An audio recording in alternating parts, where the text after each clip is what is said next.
이제 검사의 수사 개시 범위. 네. 이걸 이제 지난번에 사실은 이제 국회에서 네. 그걸 대폭 축소하는 그것도 물론 이제 시한이 있지만 그렇죠. 제한하는 그런 법안을 통과시키고 그게 이제 다음 달에 시행을 앞두고 맞습니다. 있는데 한 달 전에 이걸 완전히 지금 뒤집어 보겠다는 지금 그런 내용으로 지금 네. 시행령을 들고 나왔단 말이죠. 이 시행령이 지난번에 행정안전부 그 경찰국 네. 그 설치 때도 문제가 됐는데 그래서 이제 이 정부가 시행령 정부다 뭐 이런 네. 비판까지 나오고 그렇죠. 있어요. 자, 우선 이 시행령으로 이렇게 하는 거에 대해서 우리가 어떻게 봐야 될까요? 그 말씀하신 것처럼 지금 시행령 정부라는 비판이 있는데 이건 그 헌법 위반으로 봐야죠. 헌법상 삼권 분립을 지금 그 원리를 천명하고 있는 우리 헌법을 정면으로 위반한 행위들입니다. 다시 말해서 이제 법치주의 국가를 천명하고 있는데 모든 공권력의 행사들은 법에 의해서 행사되고 법의 테두리 안에서 움직여야 된다라는 것인데 지금은 법의 테두리를 넘어서는 하위 법령인 시행령으로 법의 테두리를 넘어서서 가는 것은 민주주의 근간을 흔드는 행위이죠.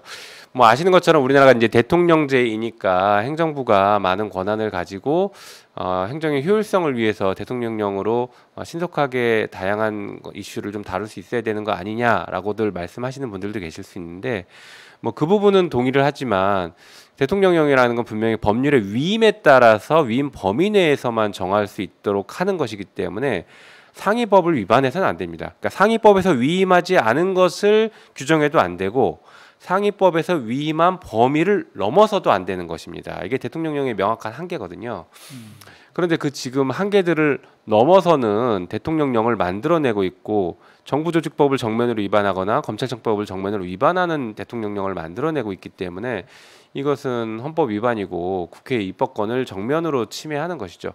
뭐 지금 윤석열 정부가 행정 권력은 가졌지만 의회 권력을 전혀 갖지 못하고 있기 때문에 이 우회로의 방법으로 시행령을 통해서 계속 하겠다라는 취지인 것 같아요.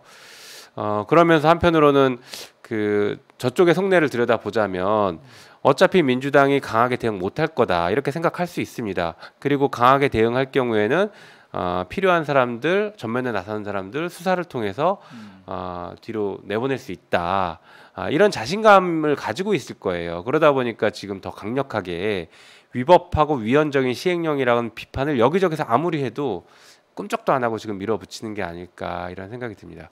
또 하나는 이렇게 생각하시는 분들도 있어요. 아니 대통령제 국가니까 대통령이 중심이 돼야 되는 거 아니냐 이렇게 보실 수도 있는데 우리 헌법은 규정 체계상 그렇지 않습니다. 대통령제는 맞지만 헌법에서 기본권 다음에 나오는 그 권력기관은 의회입니다. 국회입니다.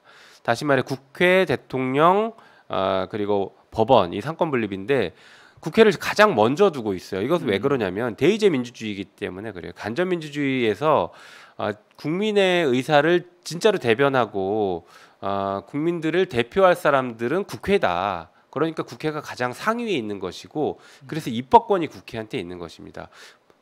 행정부도 국회가 만든 법 안에서만 움직이고 대통령도 마찬가지로 국회가 만든 법 테두리 안에서 행정권을 행사할 수 있도록 해놓은 것이 바로 그런 이유이거든요. 그래서 의회 권력이 굳이 상권에서 말하자면 비교 우위에 있는 권력인데 지금 그것을 깡그리 무시하고 대통령이 최고다 이렇게 지금 밀어붙이고 있는 것이라고 생각합니다.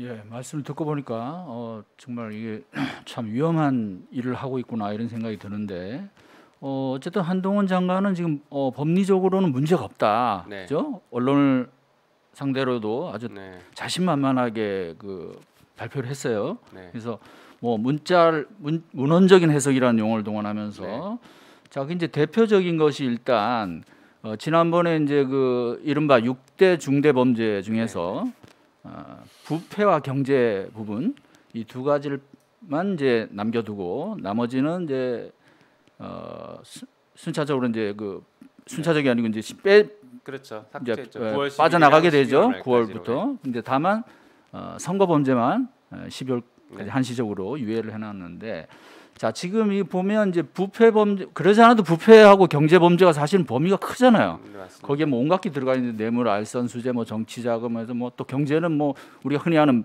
배임 횡령, 네. 그죠?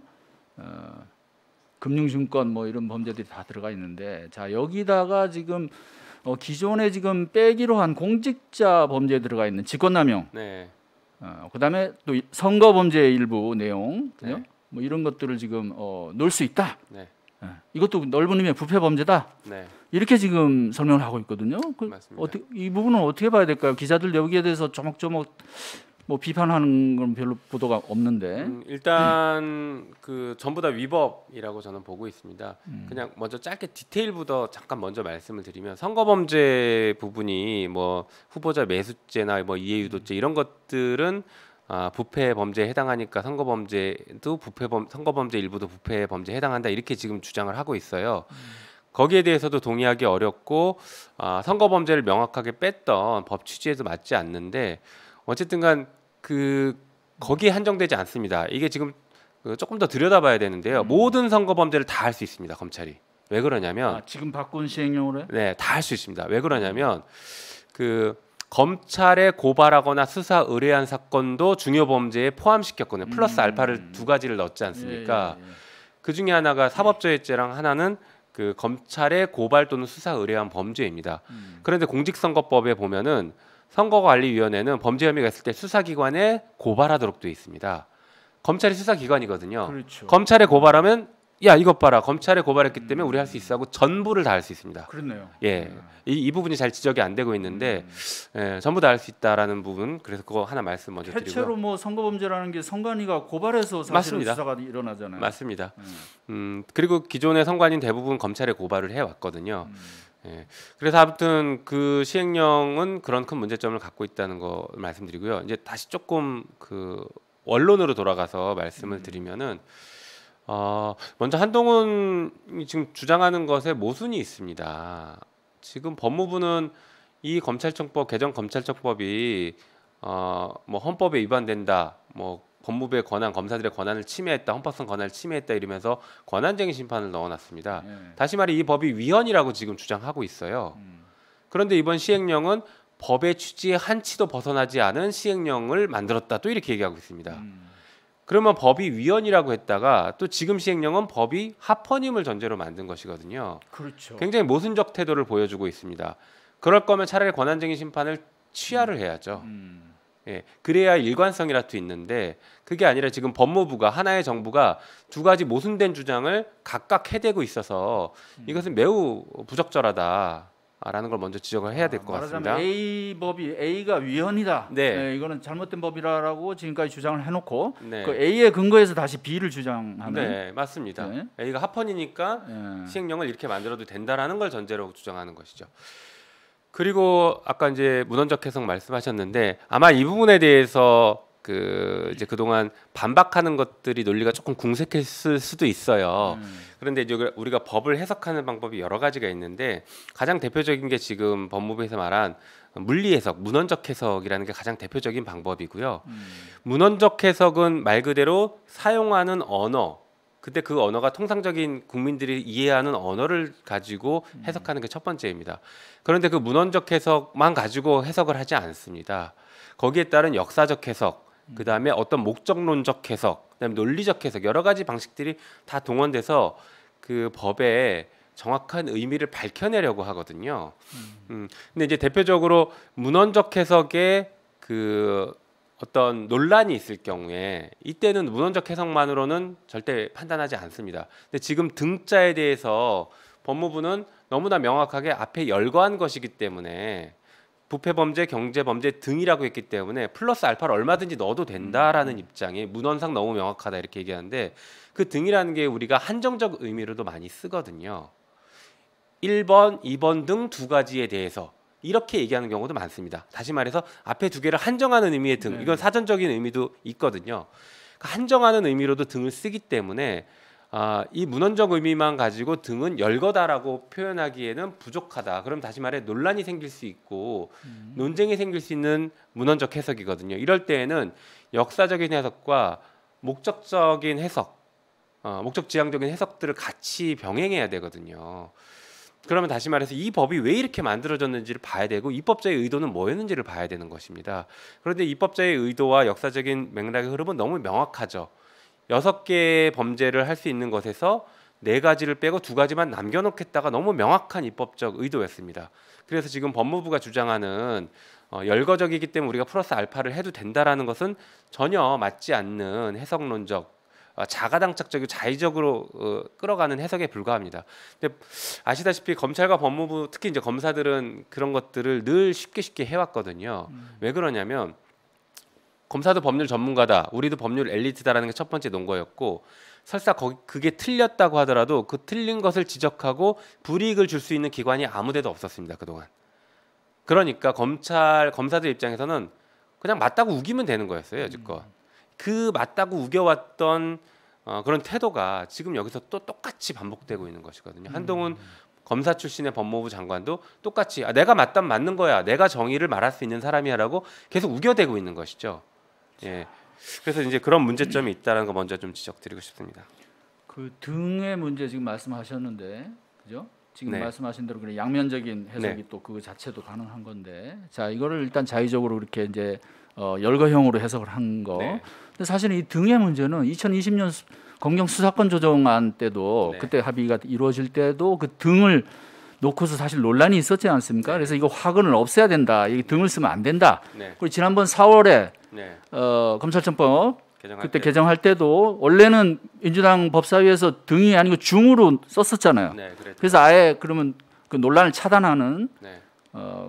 그랬으면 아마 지금 더 확실했을 텐데 이 맞습니다. 부분은 좀 아쉬움이 있지 않나요? 그러면서 아쉬움이 많고 당시에 원내 전략도 조금 약간 부실했던 것 같고 더 큰 것은 그 박병석 의장이 너무 심하게 고집을 피웠기 때문에 그게 이제 걸림돌이 됐던 것이죠.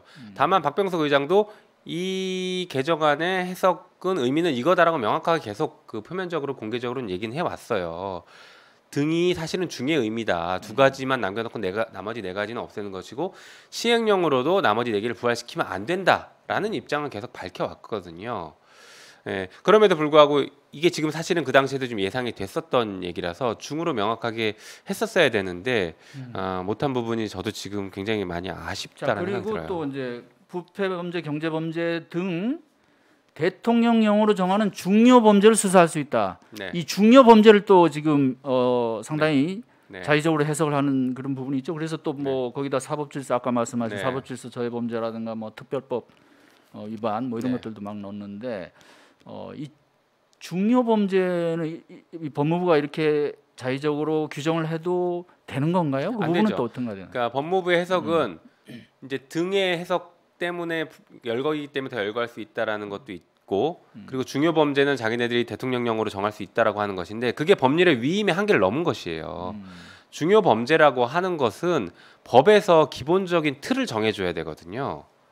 그래서 법에서 그러니까 사실은 이게 단순한 문제가 아니라 오랫동안 70년 동안 쌓여왔던 검찰의 그 문제점들을 해결하기 위한 반성적 고려에서 법이 만들어진 것이기 때문에 수사권을 제한하는 방향으로 법을 만들었고 입법자의 의도나 법의 해석상 논리적으로도 이 중요 범죄라는 것은 법에서 위임한 범위 뇌라는 게 명확하거든요. 그런데 그것을 법에서 위임한 범위를 넘어서 중요 범죄라는 그 용어 하나만 가지고 더 넓혀서 시행령을 규정하는 건 법을 초과한 것이죠. 위법한 시행령이죠.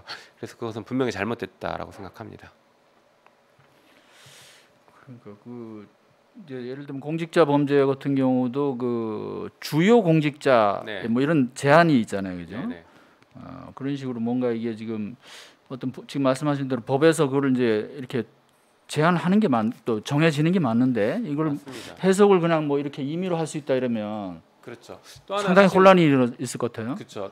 사실 그리고 또 하나 굉장히 중요하게 바라봐야 될 관점이 뭐냐면 저희가 지난 4월에 법을 통과시킬 당시에 시행됐던 대통령령을 보면 6대 범죄에 대해서 각각의 범죄의 나열식의 방식의 규정을 했거든요. 부패 범죄, 경제 범죄는 이런 범죄들이다라고 나열하는 방식이었어요. 그래서 나머지 4가지 범죄에 대해서도 여전히 이제 범죄들이 규정돼 있는데 그때 저희가 그 법을 개정할 땐 법과 거기에 딸린 시행령까지 같이 고려해서 개정하는 것인데 법에서 그 시행령에 열거된 4가지도 다 삭제한다라는 의미로 시행령이 그때 이미 있었으니까 이 4가지 모두 다 삭제한다라는 의미로 법을 개정한 것이에요. 그러면 이 해석상으로도 명확하게 그 당시에 시행령에 있었던 6대 범죄 중에 4대 범죄, 4가지 범죄는 이제 검사들이 직접 수사 못한다라는 것을 명확하게 하면서 개정한 거죠. 근데 그걸 다시 지금 시행령에다 집어넣는 것은 지금 개정된 검찰청법을 여전히 위반한 것이고 자의적으로 해석하고 있는 것이다라고 볼 것입니다. 이게